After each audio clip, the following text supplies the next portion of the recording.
أعوذ بالله من الشيطان الرجيم بسم الله الرحمن الرحیم. یہ سورہ النبا سے آج درس شروع ہوگا یا ترجمہ شروع ہوگا. اعوذ باللہ من الشیطان الرجیم بسم اللہ الرحمن الرحیم. عما يتساءلون عن النبأ العظيم الذي هم فيه مختلفون. كلا سيعلمون ثم كلا سيعلمون ألم نجعل الأرض مهادا والجبال أوتادا وخلقناكم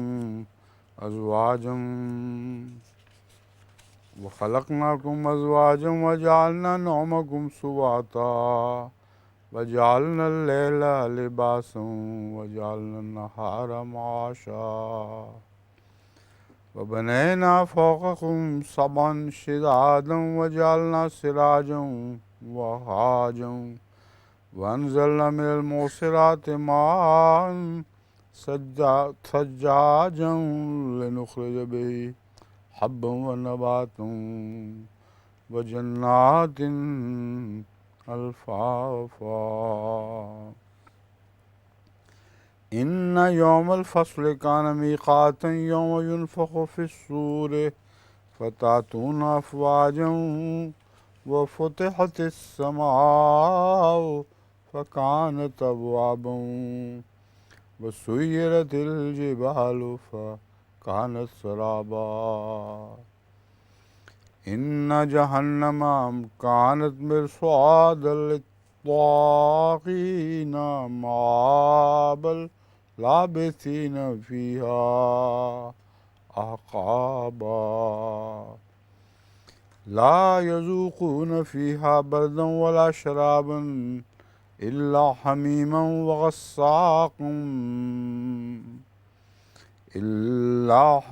وغساقا جزاء وفاقا. إنهم كانوا لا يرجون حسابا وكذبوا بآياتنا كذابا. وكل شيء أحصيناه كتابا فذوقوا فلن نزيدكم إلا عذابا.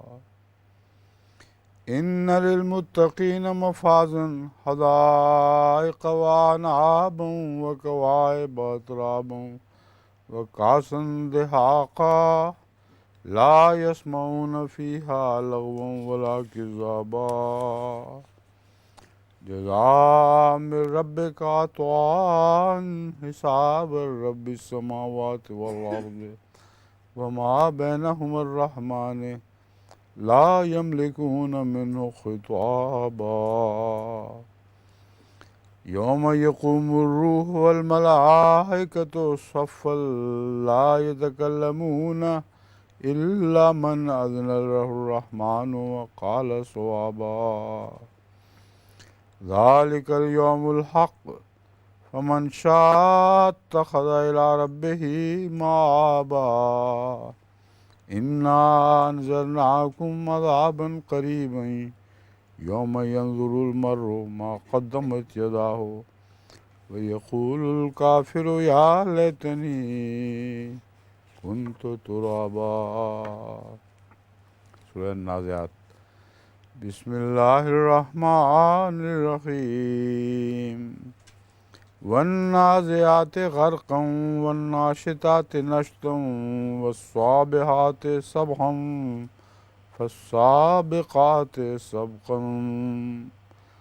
فالسابقات سبقا فالمدبرات أمرا. يوم ترجف الراجفة تتبعها الرادفة قلوب يومئذ واجفة أبصارها خاشعة يقولون إنا لمردودون في الحافرة أإذا كنا عظاما نخرة قالوا تلك إذا كرة خاسرة فإنما هي زجرة واحدة فإذا هم بالساهرة هل أتاك حديث موسى إذ ناداه ربه بالوادي المقدس طوى اذهب إلى فرعون إنه طغى فقل هل لك إلى أن تزكى وأهديك إلى ربك فتخشى فأراه الآية الكبرى فكذب وعصى ثم أدبر يسعى فحشر فنادى فقال أنا ربكم الأعلى فحشر فنادى فقال أنا ربكم الأعلى فأخذه الله نكال الآخرة والأولى إن في ذلك لعبرة لمن يخشى أأنتم أشد خلقا أم السماء بناها رفع سمكها فسواها وأغطش ليلها وأخرج ضحاها والأرض بعد ذلك دحاها أخرج منها ماءها ومرعاها والجبال أرساها متاعا لكم ولأنعامكم فإذا جاءت الطامة الكبرى يوم يتذكر الإنسان ما سعى وبرزت الجحيم لمن يرى فأما من طغى وآثر الحياة الدنيا فإن الجحيم هي المأوى وأما من خاف مقام ربه ونهى النفس عن الهوى فإن الجنة هي المأوى يسألونك عن الساعة أيان مرساها فيما أنت من ذكراها إلى ربك منتهاها إنما أنت منذر من يخشاها كأنهم يوم يرونها لم يلبثوا إلا عشية أو ضحاها بسم الله الرحمن الرحيم سورة عبس بسم الله الرحمن الرحيم عبس وتولى أن جاءه الأعمى وما يدريك لعله يزكى أو يذكر فتنفعه الذكرى أما من استغنى فأنت له تصدى وما عليك لا يزكى لا يزكى وما عليك لا يزكى وأما من جاءك يسعى وهو يخشى فأنت عنه تلهى كلا إنها تذكرة ومن شاء ذكره في صحف مكرمة مرفوعة مطهرة بأيدي سفرة كرام بررة قتل الإنسان ما أكفره من أي شيء خلقه من نطفة خلقه فقدره ثم السبيل يسره ثم أماته فأقبره ثم إذا شاء أنشره كلا لما يقضي ما أمره فلينظر الإنسان إلى طعامه أنا صببنا الماء صبا ثم شققنا الأرض شقا فأنبتنا فيها حبا وعنبا وقضبا وزيتونا ونخلا وحدائق غلبا وفاكهة وأبا متاعا لكم ولأنعامكم فإذا جاءت الصاخة يوم يفر المرء من أخيه وأمه وأبيه وصاحبته وبنيه لكل امرئ منهم يومئذ شأن يغنيه وجوه يومئذ مسفرة ضاحكة مستبشرة ووجوه يومئذ عليها غبرة ترهقها قترة أولئك هم الكفرة الفجرة.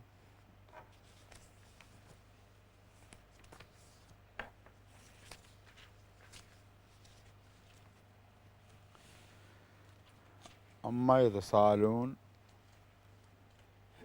کس کے بارے میں ایک دوسرے سے سوال کرتے ہیں؟ عن النبأ العظیم، ایک بہت بڑی خبر کے بارے میں. یہ اس کا جواب ہے. یہ کہے بغیر کہ اس کا جواب یہ ہے، یہ بالکل واضح اور ظاہر ہے کہ اسی کے متعلق بات ہو رہی ہے. عن النبأ العظیم، ایک بہت بڑی خبر کے بارے میں. الذی ہم فیہ مختلفون، وہی ہے جس کے متعلق وہ آپس میں اختلاف کر رہے ہیں. یہ اور خبر دونوں کو اگر بریکٹ میں رکھ لیا جائے تو یہ وہی خبر ہے جس کے متعلق وہ آپس میں اختلاف کر رہے ہیں. کلا سیعلمون، خبردار وہ ضرور جان لیں گے. ثم کلا سیعلمون، پھر خبردار وہ ضرور جان لیں گے. الم نجعل الارض مہادا، کیا ہم نے زمین کو بچھونا نہیں بنایا؟ والجبال اوتادا، اور پہاڑوں کو پیوستہ میخوں کی طرح. وخلقناکم ازواجا، اور تمہیں ہم نے جوڑا جوڑا پیدا کیا. وجعلنا نومکم سباتا، اور تمہاری نیند کو موجب تسکین بنایا. وجعلنا اللیل لباسا، اور رات کو ہم نے ایک لباس کے طور پر بنایا. وجعلنا النہار معاشا، اور دن کو ایک معاش کا ذریعہ بنایا. بنایا کی تکرار جو ہے یہ رکھی جائے یا اڑایا جا سکتا ہے. بنایا کا مفہوم تو داخل ہے ہی. اسی طرح ہے اگر اڑا دیا جائے کلیتاً، صرف بنایا بنایا رکھیں تو شاید زیادہ رواں ہو جائے. اور تمہاری نیند کو موجب تسکین بنایا، اور رات کو ہم نے ایک لباس کے طور پر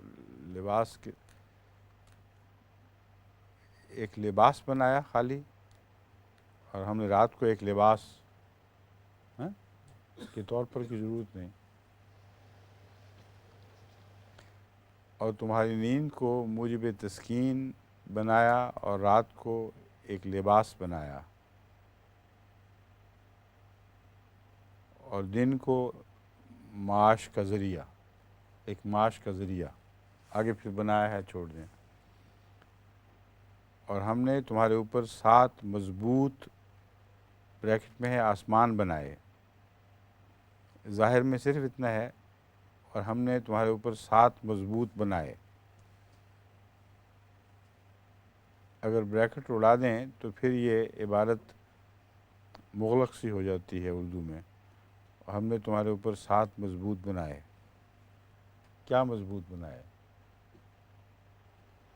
بریکٹ میں عام طور پر جو چیز رکھی جاتی ہے وہ اس لیے کہ اگر بریکٹ اڑا بھی دیں تو مضمون واضح رہے. مگر یہاں اگر بریکٹ اڑائیں تو مضمون واضح نہیں رہتا. شمس صاحب، اس کا کیا حل آپ تجویز کرتے ہیں؟ آج امام صاحب نہیں آئے؟ ان کی بیگم صاحبہ بھی نہیں آئیں؟ آئی ہیں؟ اچھا پھر تو کیا؟ ہاں نہیں آپ بتائیں، اب آپ بھی تو ماشاءاللہ امام صاحب کی طرح ہی بلکہ شاید زیادہ ہی پڑھی لکھی ہیں، کیا حل تجویز کرتی ہیں آپ اس کا؟ بریکٹ میں تو آ گیا، لیکن اگر بریکٹ اڑا دیں گے تو کیا رہے گا باقی؟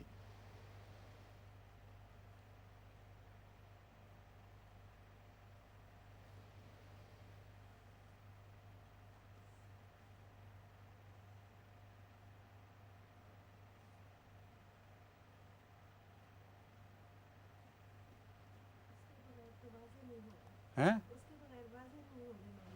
نہیں نہ ہوگی؟ پھر واضح کرنے کی خاطر سبن کا کیا ترجمہ کرنا چاہیے؟ پھر بریکٹ نہیں ضرورت، پھر وہی تو مسئلہ ہے، آپ اسی مسئلے کو دوبارہ اسی طرح پھر پیش کر رہی ہیں۔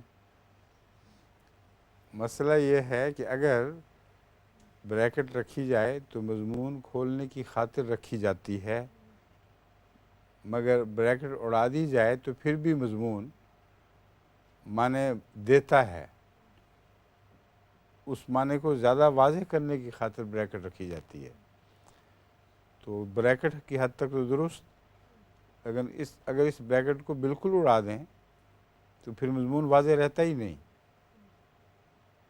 کیونکہ عربی اور اردو دونوں محاوروں کے خلاف بات بنے گی کہ ساتھ بنائے، ساتھ کے ساتھ ذکر ہونا چاہیے کیا چیزیں، موصوف کا ذکر نہیں۔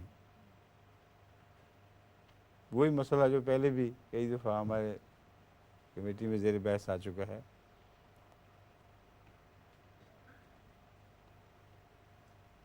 مگر وہاں اس سے پہلے ذکر ملتا تھا، اس لیے صرف صفت بیان کرنے سے ہی خود بخود اشارہ اس طرف ہو جایا کرتا تھا، لیکن یہاں اس سے پہلے اس کا ذکر نہیں ہے۔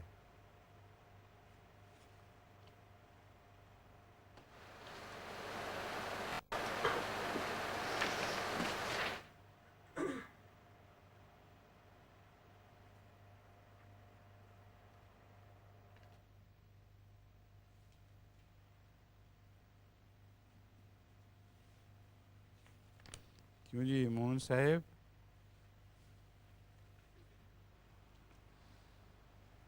شاید فوقکم کے لفظ سے کچھ اشارہ تو ہو جاتا ہے، کس سے؟ فوقکم کے لفظ سے کچھ اشارہ ہو جاتا ہے، اور آگے سراجم و خواجہ کے لفظ سے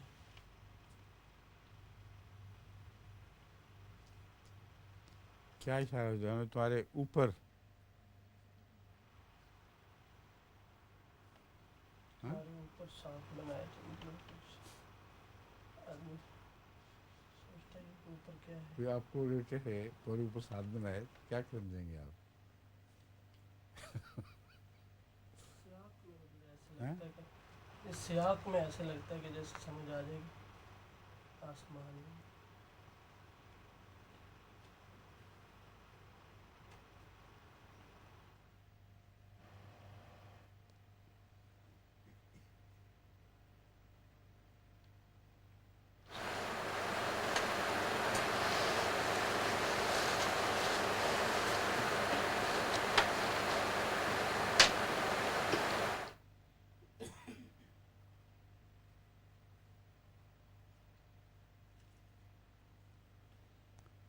پھر یہ آسمان ہی ہے یہاں لفظ جو معذوف سمجھ رہے ہیں آپ، یا نگران؟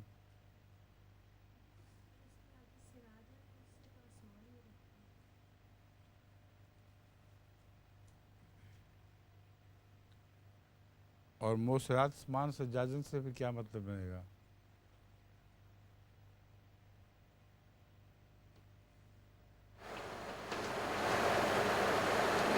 نخرج بحبا و نباتوں سے کیا مطلب بنے گا؟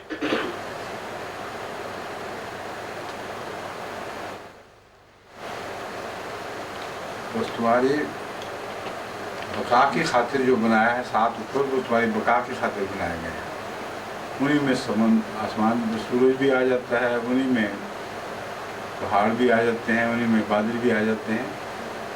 اس لیے نہ پہاڑ آسمان ہے نہ بادل آسمان ہے.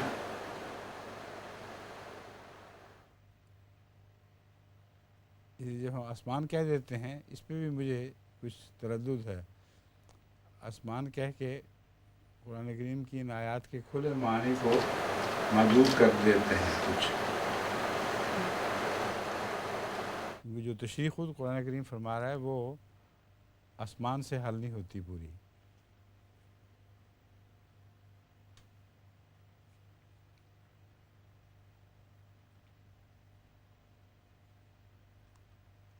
سات نگہدار بنائے، یا اس قسم کا لفظ جو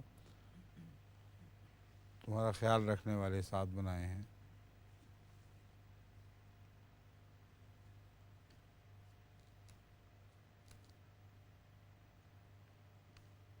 لیکن پھر سبا کی گنتی کرنی پڑے گی. وہ 7 کون سے بنتے ہیں؟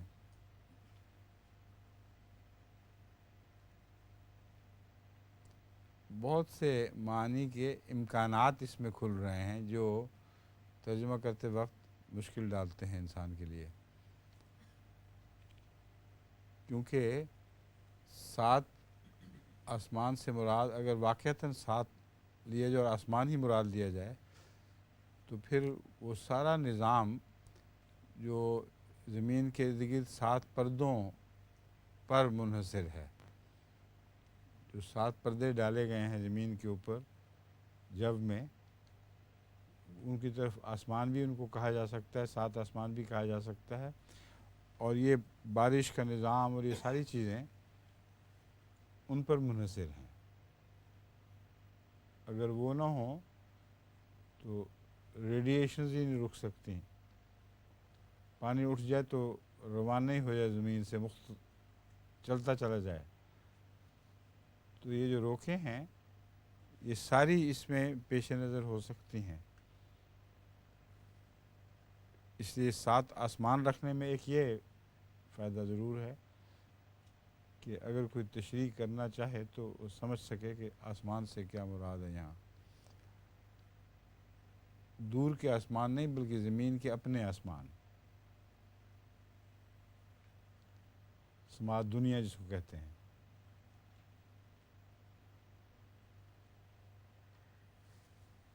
اس صورت میں پھر آسمان رکھنا ہی بہتر رہے گا.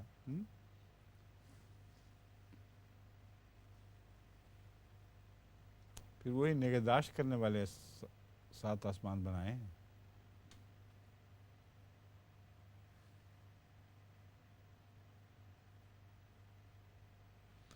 تمہارے اوپر نگہداشت کرنے والے 7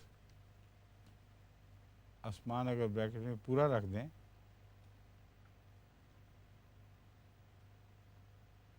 مومن صاحب کیا تجویز کرتے ہیں؟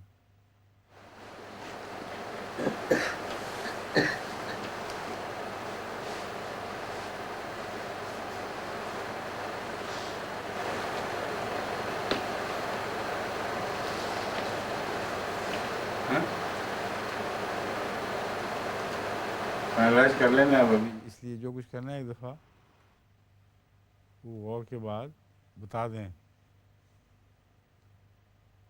قمر صاحب آپ کیا سوچتے ہیں؟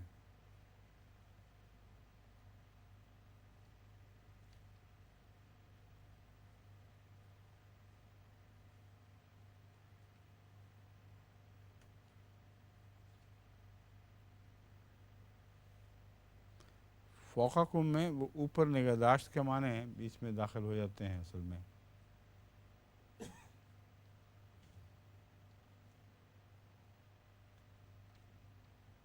نظر رکھتے ہیں اوپر.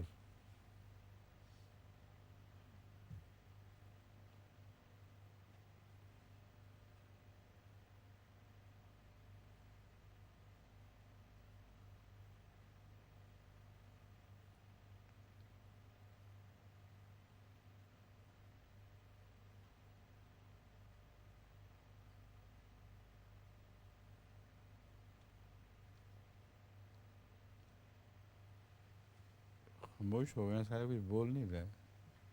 شمس صاحب کو کوئی نقطہ لگتا ہے آیا ہے, تھوڑا سا ہلیں ہیں آپ ہیں. جیسے جو ہمارے کہ آسمان اگر رکھا جائے تو محدود ہو جائے گا. ہاں ہاں جب یا اس قسم کا کوئی بتائیں, تجویز کریں. جب بہتر رہے گا اس میں. پھر کیا بنے گا ترجمہ, بریکٹ میں کیا, باہر کیا؟ اچھا وہ مشکل ہے. وہی تو مشکل ہی تو حل ہی ہے.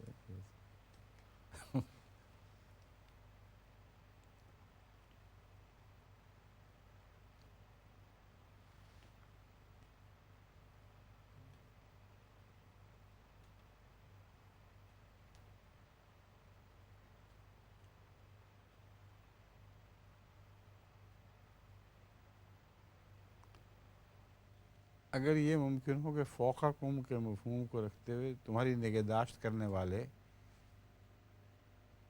تمہارے اوپر کا لفظ چھوڑ ہی دیا جائے, پھر فوقکم کے معنی میں تمہاری نگہداشت کرنے والے, تو پھر بریکٹ اڑا بھی دو تو مضمون جاری رہے گا.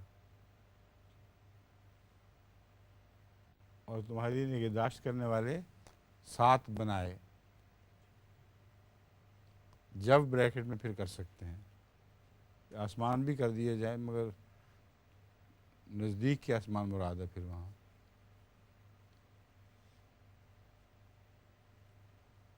کیونکہ یہ فوقکم کی وجہ سے جیسے دست شفقت ہاتھ پہ دست شفقت ہوتا ہے کسی بچے پر یا اولاد پر یا کمزوروں پر, فوقکم کا وہ معنی اگر لیا جائے تو میرے خیال میں یہ ممکن ہے. پھر یہ اوپر بنانا چھوڑنا پڑے گا, لفظ سے اوپر.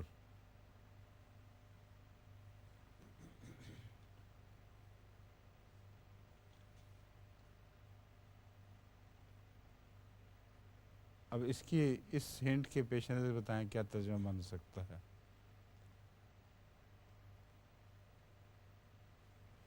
اور اس ترکیب کو بھی پیش نظر رکھنا ہے. فوقکم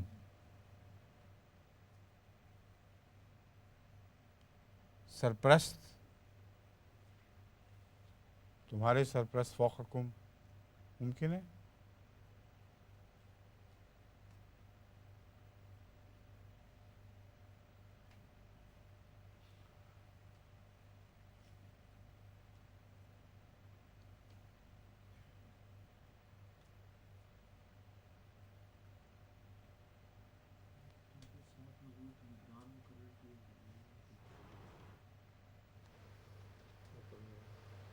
ساتھ وہی نگران میں پہلے بھی تجویز کیا تھا, اور نگران ان معنوں میں کہ خدمت کرنے کے لیے.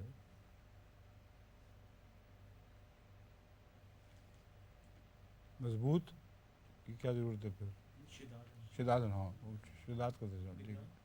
سرپرست زیادہ بہتر نہیں رہے گا. شداد نہیں, سرپرست نگران کی بجائے فوقکم. سرپرست میں تو دونوں چیزیں آ جاتی ہیں جی. سرپرستی میں نگرانی کے سے زیادہ معنی واضح ہوتے ہیں. فوقکم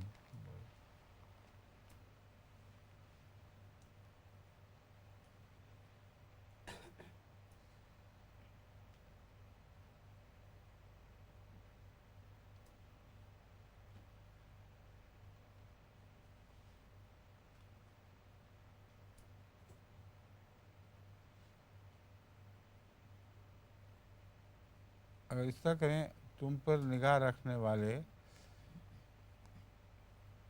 فوقکم 7 سرپرست بنائے.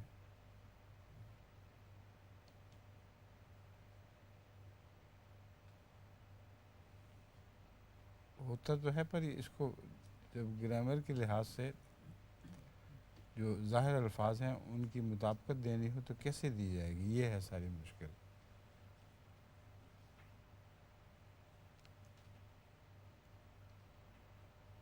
عامر صاحب آج بالکل خاموش ہیں.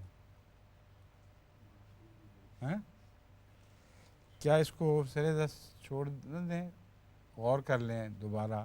آج آپ لوگ اپنا مشورہ کر لیں, جو مشکلات میرے پیش نظر ہیں وہ ملحوظ رکھ کے پھر ایسا ترجمہ کریں کہ صرف بریکٹ سے گزارا نہیں چلے گا، کیونکہ بریکٹ کھولتے ہی مضمون بگڑ جائے گا، اور یہ ہمارے سابقہ طریق کے بالکل مخالف ہے. ہم بریکٹ رکھتے ہی اس لیے ہیں مزید واضح ہو، لیکن نہ بھی ہو تو مضمون بگڑے نہ.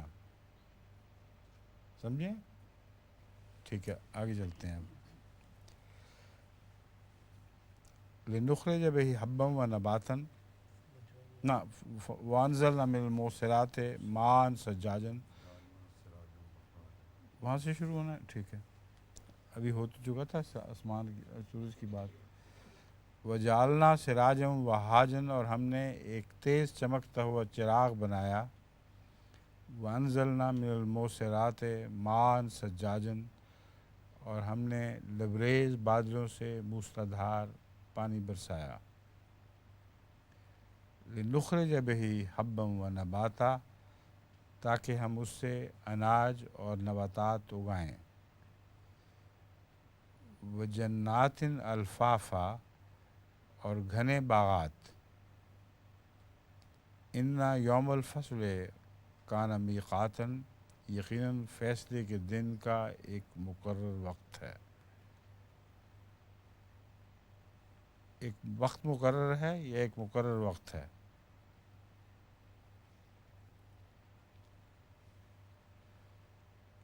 یقیناً فیصلے کے دن کا ایک وقت مقرر ہے یا ایک مقرر وقت ہے؟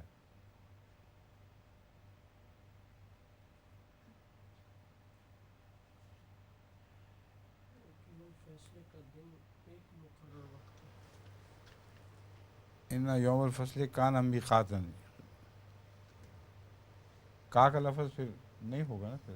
جی. یقیناً فیصلے کے دن یا فیصلے کا دن، فیصلے کا دن ایک مقرر وقت ہے. اگر یہ مقررہ ہو جائے، ایک مقررہ چاہیے پھر. ہاں، یقیناً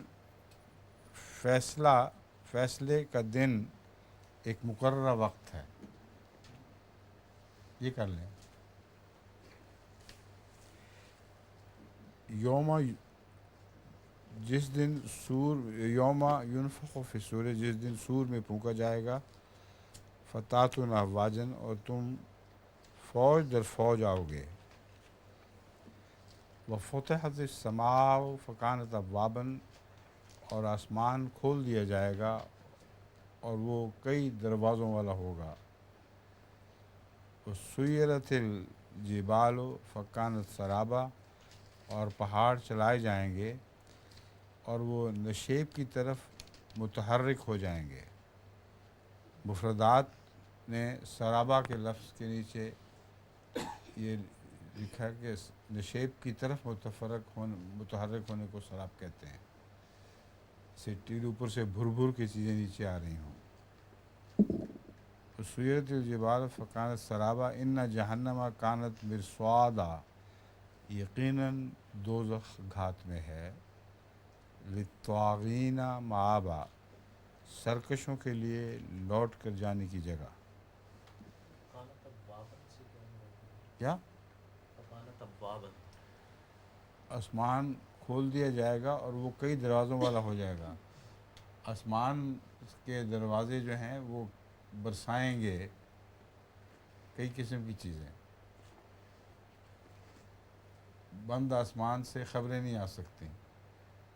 یہ جو آخری زمانے کا نقشہ کھینچا جا رہا ہے، اس میں آسمان سے بہت سے رستے خبروں کے آنے کے بھی مل جائیں گے. اور بھی کئی چیزیں آسمان ایسی برسائے گا جو ان لوگوں کے لیے جہنم پیدا کرنے کا موجب بھی بن جائے گا. یہ اوزون ہول بھی وہ دروازے کھولنے والی بات ہے. تو یہ کھلا مضمون ہے، اس لیے اس کو میں نے محدود کرنے کی کوشش ہی نہیں کی، ناجائز تھا.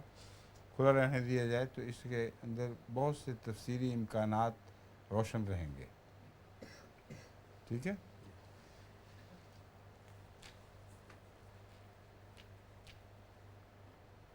لابثین فیہا احقابا، وہ اس میں صدیوں تک رہنے والے ہوں گے. لابثین فیہا احقابا، لا یذوقون فیہا بردا ولا شرابا، نہ وہ اس میں کوئی چیز چکھیں گے نہ کوئی مشروب الا حمیمن سوائے ایک کھولتے ہوئے پانی اور غساق۔ غساق کا ترجمہ سرد بھی ہوتا ہے، اور جو لغت واضح طور پر دیتی ہے جس میں کوئی شک ہی نہیں، زخموں کی بدبودار دھون کو بھی غساق کہا جاتا ہے۔ اس میں لفظ پیپ رکھنے کی ضرورت نہیں، زخموں کی بدبودار دھون جو بھی ہے۔ ایک اور جگہ ایک اور لفظ کے تابع بھی یہی مضمون قرآن کریم میں آ چکا ہے۔ بس لا یذوقون فیہا بردا و شرابا، نہ وہ اس میں کوئی ٹھنڈی چیز چکھیں گے نہ کوئی مشروب سوائے ایک کھولتے ہوئے پانی کے۔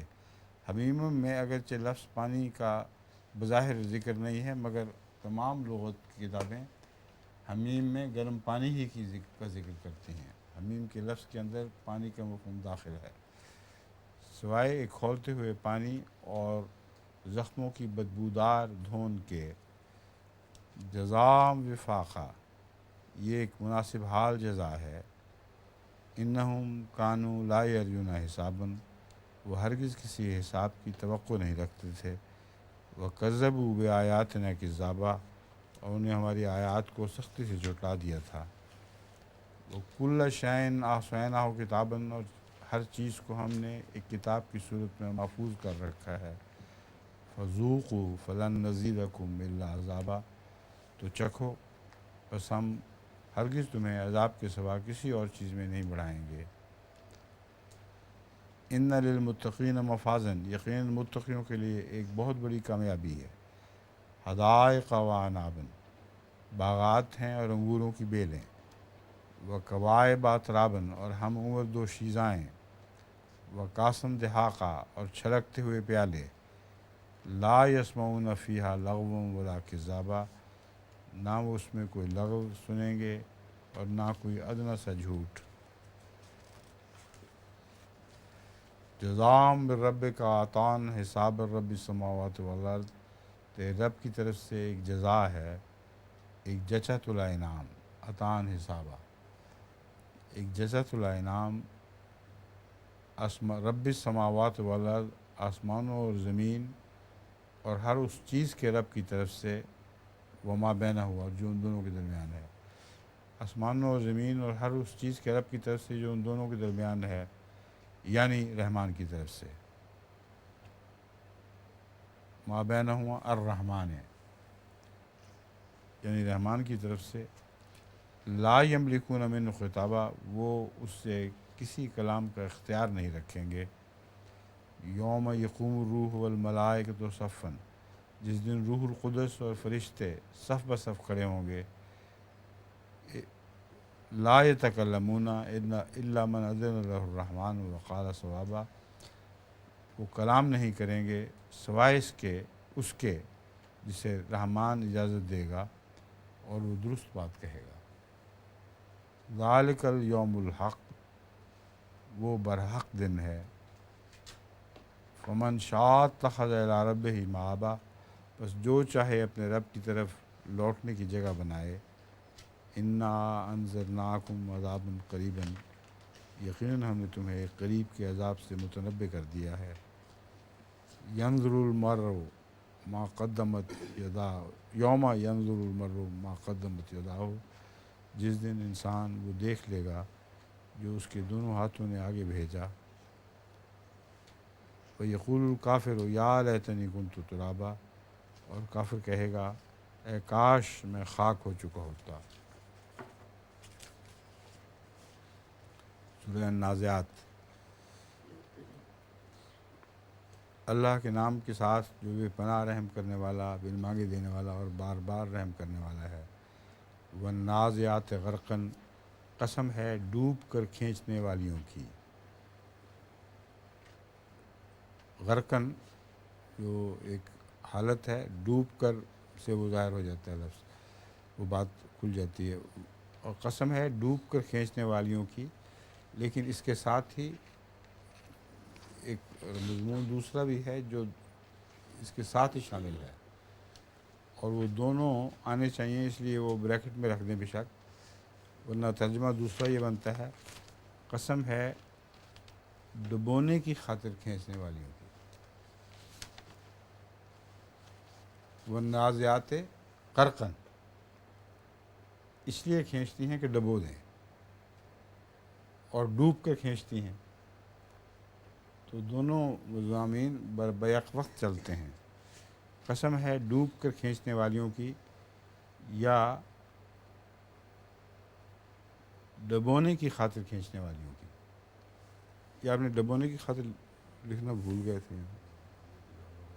ہاں، اس کو بریکٹ میں رکھ دیں پھر متبادل ترجمے کو. مگر مضمون شامل ہے دونوں ترجمے بیک وقت چونکہ ممکن ہے، اس لیے بریکٹ میں رکھنا تو اور مضمون دے دے گا. نیچے حاشیے میں ہیں نیچے دے سکتے ہیں کیا حاشیے میں کیا دوسرا میں نے یہ بھی ہو سکتا نہیں نہیں وہی کیوں نہ دیں.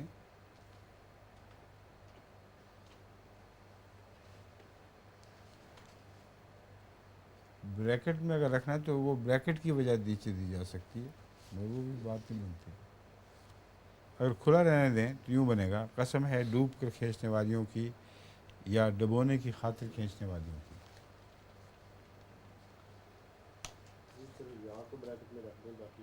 ہاں ہاں یا کو بریکٹ میں رکھ دیں.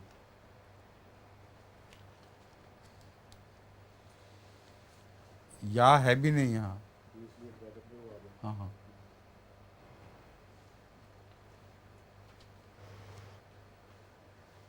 ہم نے بریکٹ ہی میں رکھا ہوا ہے یا کو پہلے بھی. قسم ہے ڈوب کر کھینچنے والیوں کی یا ڈبونے کی خاطر کھینچنے والیوں کی. والناشطات نشتن، اور بہت خوشی منانے والیوں کی. والسابحات سبقن، اور خوب تیرنے والیوں کی. اب یہ نقشہ اتنا واضح ہے آپ دوست کشتیوں کا کہ کوئی اور ترجمہ آج کل کے علم کے مطابق ہو ہی نہیں سکتا اس کا. پہلے علماء کی کوشش ہوتی تھی کوئی اور ترجمہ کرنے کی، کیونکہ ان کو یہ سمجھ ہی نہیں آ سکتی تھی کہ کوئی آبدوز کشتی بھی چیز ہوتی ہے. اب جب کہ بات کھل گئی ہے تو کھل کر ترجمہ کرنے کی ضرورت ہے. اب کسی ایسے ترجمے کی ضرورت نہیں جو آج پرانے زمانے والوں کو مجبوری پیش تھی. ٹھیک ہے. ون ناشتہ نشدن، پھر جب وہ ڈبو دیتی ہیں تو خوشیاں بھی بہت مناتی ہیں. پھر بس سابحات سبن، اور خوب تیرنے والیوں کی. بالکل واضح ہے کشتیاں ہی ہیں یہ ساری. آسمان کے ستاروں کی جو لوگ باتیں کرتے ہیں وہ تیرتے کہاں ہیں؟ یہاں ڈوبتے کہاں ہیں؟ صاف پانی کے اندر ڈوبنا اور کشتیوں کے تیرنے کی بات ہو رہی ہے. فالسابقات سبقاً، پھر ایک دوسرے پر سبقت لے جانے والیوں کی. والمدبرات امرا، پھر ان کی جو کسی اہم کام کے منصوبے بناتی ہیں. یوم ترجف الراجفۃ، جس دن لرزہ کھانے والی سخت لرزہ کھائے گی. تتبعها الرادفہ، ایک پیچھے آنے والی اس کے پیچھے آئے گی. مطلب یہ پے بپے زلزلے آئیں گے زمین پر. قلوب یومئذ واجفۃ، دل اس دن بہت دھڑک رہے ہوں گے. ابصارها خاشعہ، ان کی نگاہیں نیچی ہوں گی. بریکٹ میں قوموں کو رکھا جا سکتا ہے یا بغیر اس کے بھی چھوڑا جا سکتا ہے. کیوں جی؟ ان کی نگاہیں نیچی ہوں گی. قوموں کی ضرورت تو نہیں ہے، ہیں؟ چھوڑ ہی دیں. یقولون آئنا لمردودون فی الحافرہ، وہ کہیں گے کہ کیا ہم پہلی حالت کی طرف لوٹا دیے جائیں گے. اذا کنا عظاما نخرہ، جب کہ ہم گلی سڑی ہڈیاں بن چکے ہوں گے. ان باتوں کے بعد اس کہنے کی وجہ کیا ہے؟ اس کے مضمون سے کیا تعلق بنتا ہے؟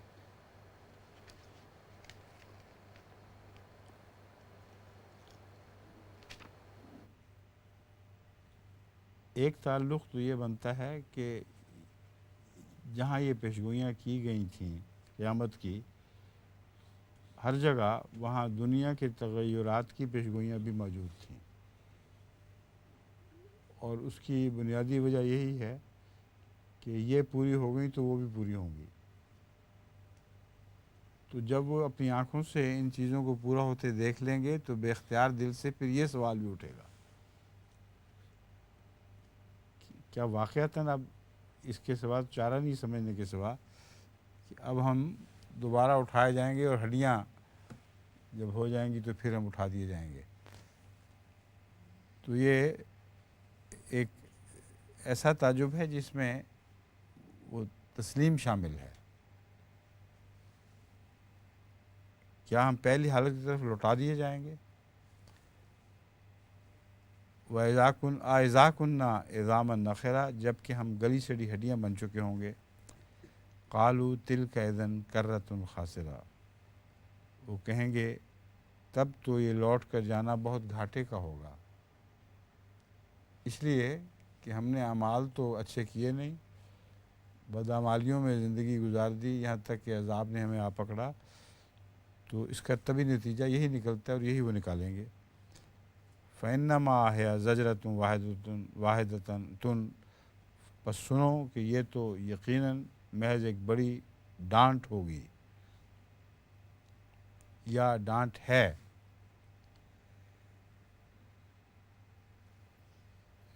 ڈانٹ ہے اگر کہا جائے تو مطلب یہ تمہیں تنبیہ کی جا رہی ہے، اور ڈانٹ ہوگی اگر کہا جائے تو مراد ہے کہ آئندہ ایک آواز آئے گی جس کے نتیجے میں تم اچانک اپنے آپ کو کھلے میدان میں پاؤ گے۔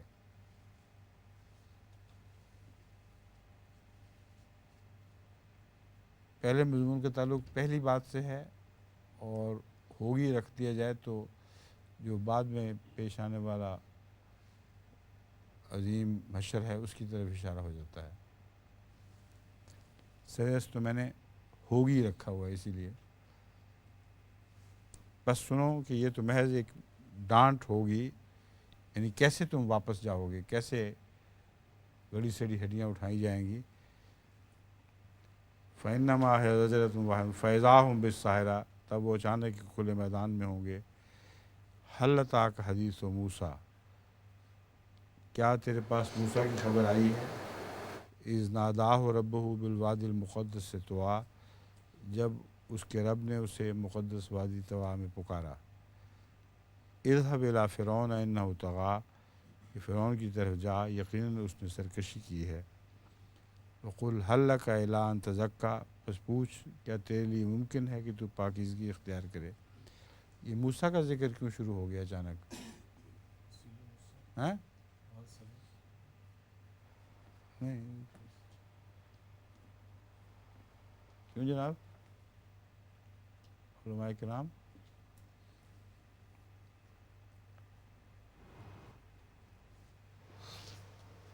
میرے نزدیک تو اس لیے ہے کہ موسیٰ جو ان کی کتابیں میں جس کا ذکر ملتا ہے اس کی ساری پیشگوئیاں سچی نکلی تھیں، تو اب بھی یہ محمد رسول اللہ صلی اللہ علیہ وسلم کی پیشگوئیاں سچی نکل کر پھر قرب قیامت کی خبر دیں گی، اور قیامت کے ہونے والے واقعات پر یقین پیدا کریں گی۔ تو تم ماضی کو بھی دیکھو، پہلے بھی ایسا ہو چکا ہے، اور وہ تمہیں بھی تسلیم ہے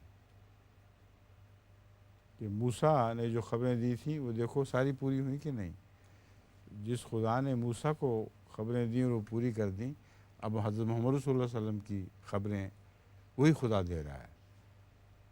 اور یہ مزید یقین کر لو کہ قیامت نے ضرور آ کے رہنا ہے، ماضی بھی تمہارا گواہ ہے اور تمہارا مستقبل بھی گواہ ہے۔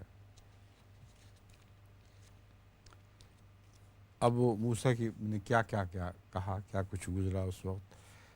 اذهب إلى فرعون إنه طغى إذ ناداه ربه بالواد المقدس طوى، جب اس کے رب نے اسے مقدس وادی طوا میں پکارا۔ اذهب إلى فرعون إنه طغى، جب اردو میں ہم کہتے ہیں طوا کہہ دیا کرتے ہیں، عموماً طوا کہنا چاہیے، عربی میں تو طوا ہے اور اردو میں الگ نام ہی کوئی نہیں اس کا، طوا ہی کہنا چاہیے۔ پس اس کے رب نے اسے مقدس وادی طوا میں پکارا، یہاں میں اس لیے کہہ رہا ہوں کہ پیش ڈال دیں وہاں، اذهب الی فرعون انہ طغی، کہ فرعون کی طرف جا یقیناً اس نے سرکشی کی ہے،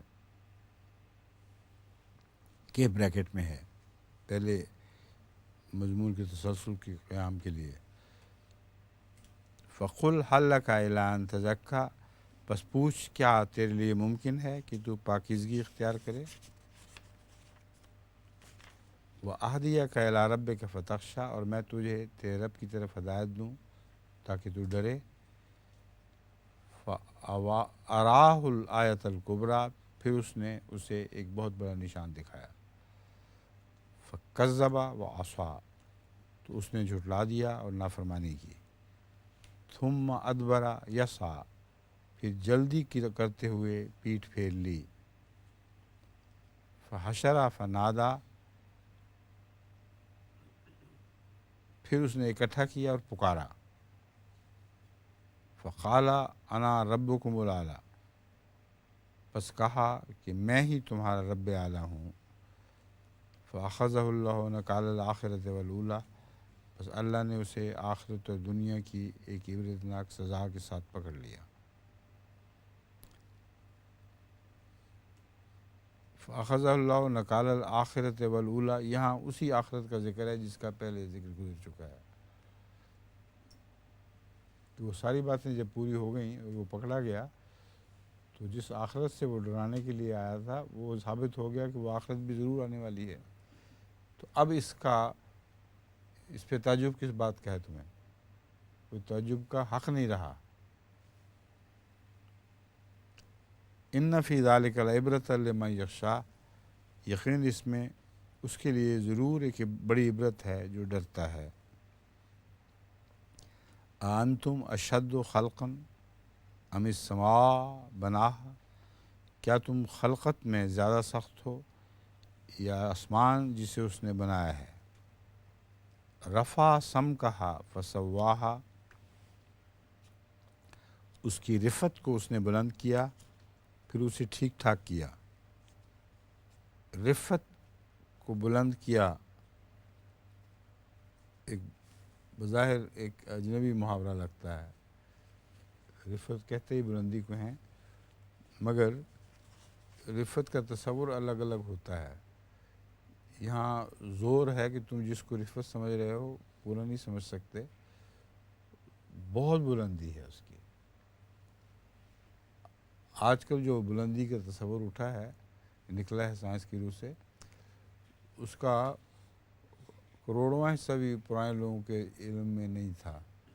وہ بلندی نزدیک کی کوئی بلندی سمجھتے تھے، تو اس نے اس کی بلندی کو بہت اٹھایا ہے، بہت ہی بلند تر کر دیا ہے۔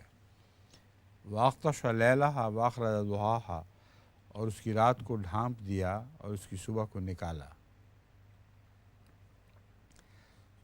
رات کو ڈھانپ دیا اور صبح کو نکالا، اس میں ضمنی طور پر یہ معنی ہے کہ وہی زمین جس حضرت خلیفۃ مسیح اول نے بھی اس قسم کے مضمون سے زمین کے گول ہونے کا استنباط فرمایا ہے۔ اغطش لیلہا و اخرج ضحاہا، اس نے اس کی رات کو ڈھانپ دیا اور صبح کو نکالا۔ تو رات کو ڈھانپا ہے، سورج کو نہیں ڈھانپا۔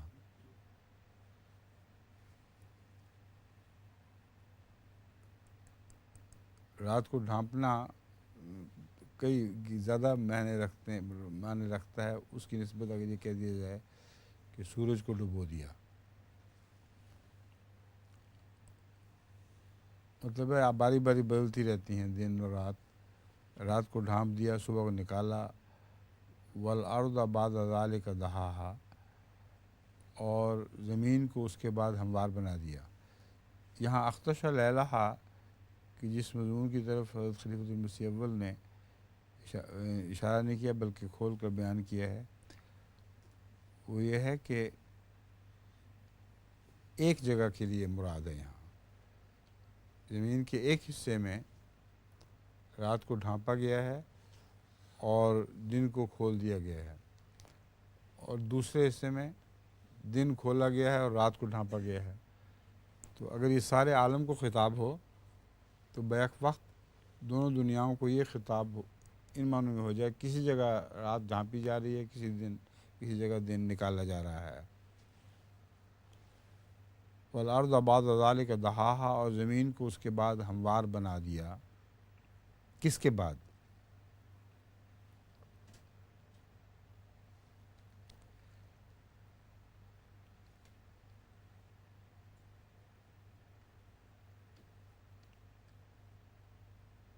یہ جب جو مضمون میں بیان کر چکا ہوں زمین کے گول ہونے کا، اور یہ اس آیت سے مزید تقویت پاتا ہے۔ والارض بعد ذلک دحاہا میں اگر زمین فلیٹ ہو تو یہ ہو ہی نہیں سکتا، رات ڈھانپی جا رہی ہے اور دن نکل جا رہا ہے وہیں۔ سمجھیں کہ نہیں؟ یہی استدلال حضرت خلیل مسیح اول نے بھی زیادہ تفصیل سے کیا ہوا ہے کہ زمین اگر گول نہ ہو تو یہ بات ممکن نہیں ہے، کیونکہ زمین اگر فلیٹ ہو تو پھر یہ نہیں ہو سکتا کہ اس کی رات چھپ گئی ہو اور دن نکل رہا ہو۔ کہاں چھپتی ہے رات، کہاں سے دن نکلتا ہے؟ یہ ہمیشہ زمین کے اپنے گرد چکر کھانے کے نتیجے میں ہو سکتا ہے، اس کے سوا ممکن نہیں ہے۔ والارض بعد ذالک میں پھر کیا مراد ہے؟ اس کے بعد زمین کو ہموار کر دیا، یعنی گول ہونے کے باوجود مراد یہ ہے۔ پھر بعد ذالک اس کے ہوتے ہوئے، ان باتوں کے باوجود زمین کو ہموار دکھایا ہے اس نے۔ اگر گول ہو تو پھر پرانے تصور کے مطابق بھی اور موجودہ تصور کے عامۃ الناس کے تصور کے مطابق بھی انسان قرار نہیں پکڑ سکتا اس گول سطح پر، اور گول سطح پر چیز ٹھہرا نہیں کرتی، مگر اس کی گولائی کو ایسے انداز میں بنایا ہے، اس کے خم کو ایسا استدراج دیا ہے کہ جہاں کہیں بھی ہو تم وہاں زمین کو ایسی حالت میں پاتے ہو کہ اس میں چیزیں اگ سکتی ہیں، ٹھہر سکتی ہیں۔ وہ میدانی صورت میں ملتی ہے اکثر صورتوں میں۔ والارض بعد ذالک دحاہا، یعنی یہ ساری باتیں ایک جگہ، اور اس کے باوجود زمین کو اس نے بچھا دیا ہے، ہموار بنا دیا ہے۔ دوسری جگہ اس کو بچھونا بھی فرمایا گیا ہے، اور بچھونا میں ہموار ہونا بھی شامل ہوتا ہے اور پرورش کا ذریعہ بھی ہوتا ہے۔ تو ان دونوں معنوں کو اگر اس کو مد نظر رکھ کر اکٹھا کریں تو یہ معنی بن جائیں گے کہ زمین کو ہموار ایک بچھونے کی صورت میں بنایا ہے، یعنی تمہاری پرورش کی خاطر۔ چنانچہ آگے مضمون یہی چل رہا ہے، اخرج منہا ماءہا و مرعاہا، اس سے اس نے اس کا پانی اور اس میں اگنے والا چارہ نکالا، اور پہاڑوں کو اس نے گہرا گاڑ دیا، والجبال ارساہا متاع لکم ولانعامکم، تمہارے لیے اور تمہارے مویشیوں کے لیے معیشت کے سامان کے طور پر۔ اب یہ سارا ایک منسلک نظام چل رہا ہے، پہاڑوں کا گہرا گاڑ دینا، اس لیے کہ اس کے بغیر پھر یہ کائنات کا جو نظام ہے معیشت کا وہ چل ہی نہیں سکتا۔ پہلے بھی میں نے ذکر کیا ہے بارہا کہ اگر پہاڑ نہ ہوں تو سوال ہی نہیں پیدا ہوتا کہ بادل سے جو پانی اٹھتا ہے، سمندر سے جو پانی اٹھتا ہے وہ دوبارہ برس سکے۔ وہ علاقے جہاں دور تک پہاڑ نہیں ہوتے، اکثر ان سے بخارات کی ہوائیں بالکل صاف بے بس سے گزر جاتی ہیں،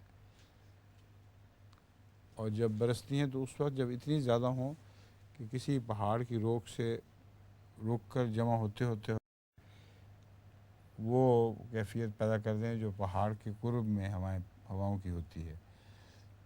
تو یہ ایک تفصیلی سائنسی نظام ہے سمجھنے والا، مگر بالکل ضروری ہے کہ پہاڑ مضبوطی سے گڑے ہوئے ہوں.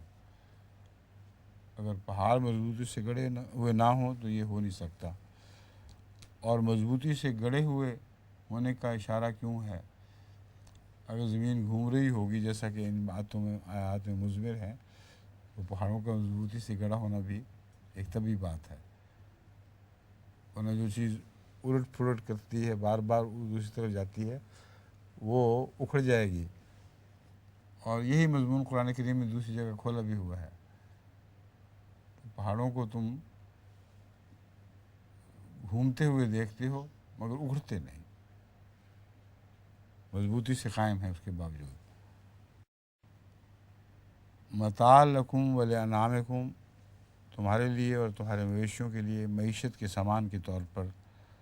فَإِذَا جَاءَتِ الطَّامَّةُ الْكُبْرىٰ، بس جب سب سے بڑی مصیبت آئے گی. یوم یتذکر الانسان ما سعی، اس دن انسان یاد کرے گا جو اس نے صحیح کی تھی. پر کیا فائدہ اس کو؟ جب سب سے بڑی مصیبت آئے گی اس سے مراد یہ ہے تمہارے دنیا سے واپس چلے جانے کا وقت آ جائے گا. جب تمہاری دنیاوی زندگی پر لکیر پھیر نسخ کی لکیر پھیر دی جائے گی، جب تم اٹھا لیے جاؤ گے یہاں سے.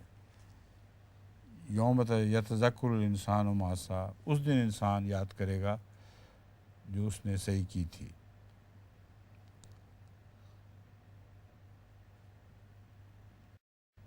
تذکروں میں اس صحیح سے نصیحت حاصل کرنے کی کوشش کرے گا کہ مفہوم بھی اس میں داخل ہے. یاد کرے گا جو صحیح کی سے مراد ہے کہ وہ حسرت سے دیکھے گا کہ جو کچھ میں کرتا رہا ہوں وہ سب بیکار گیا. وَبُرِّزَتِ الْجَحِیمُ لِمَنْ یَرَیٰ، یہ آیت بھی وہ ہے جو ترجمے کے لحاظ سے مشکل ڈالتی ہے. اور جہنم اس کے لیے ظاہر کر دی جائے گی جو اسے دیکھے گا. اگر یہ ترجمہ کیا جائے تو اندھے جو دنیا کے اندھے ہیں وہاں بھی اندھے ہیں، وہ بھی جہنم میں جائیں گے. اس کے لیے ظاہر کر دی جائے گی جو دیکھے گا. یہ تو پھر اپنے معنی کے لحاظ سے مربوط نہیں لگتا.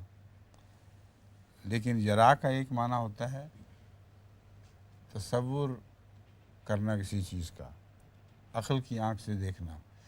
اور ان معنوں میں یرا کا لفظ قرآن کریم میں بکثرت استعمال ہوا ہے. اسی لیے حضرت مسلم موعود کا ترجمہ میں نے دیکھا اس میں عقل کی آنکھ سے دیکھے گا، مگر اس سے وہ بات نہیں کھلتی جو میں کھولنا چاہتا ہوں. میرے ذہن میں یہ ترجمہ یوں آتا ہے اور جہنم اس کے لیے ظاہر کر دی جائے گی جو اسے ابھی صرف تصور میں دیکھتا ہے. یہ اس میں ابھی کا مضمون داخل ہے جس کو بریکٹ میں رکھا جا سکتا ہے. اور ظاہر یہ ہوگا اور جہنم اس کے لیے ظاہر کر دی جائے گی جو اسے تصور میں دیکھتا ہے. سمجھے مومن صاحب؟ را کا مطلب دیکھتا ہے کی بجائے تصور میں دیکھتا ہے. تو جو ابھی کا لفظ اگر بریکٹ میں رکھ دیں ابھی اسے، تو پھر بات کھل جاتی ہے. بریکٹ نہ بھی ہو تو مضمون اپنی جگہ قائم رہتا ہے، وہ مسلسل رہتا ہے. اور جہنم اس کے لیے ظاہر کرے گی جو ابھی اسے بھی بریکٹ میں آئے گا جو اسے تصور میں دیکھتا ہے. صرف سوچ سکتا ہے جہنم کی باتیں سن کے کہ کیا چیز ہے، پھر وہ دیکھ بھی لے گا، ظاہری آنکھ سے بھی دیکھ لے گا، اس پر ظاہر ہو جائے گی. فَأَمَّا مَنْ طَغَىٰ، بس وہ جس نے سرکشی اختیار کی. میں کیا وقت ہو گیا؟ وَآثَرَ الْحَیَاةَ الدُّنْیَا، اور دنیا کی زندگی کو ترجیح دی. اسی پر چھوڑ دیتے ہیں، نماز کا وقت ہو رہا ہے اب. کل سے یہ آخر تک اور پھر اگلی صورت. ٹھیک ہے؟ اور ایک وہ بھی ہے کل کا مسئلہ، اس کو ذرا دماغ لڑائیں ہیں کیا؟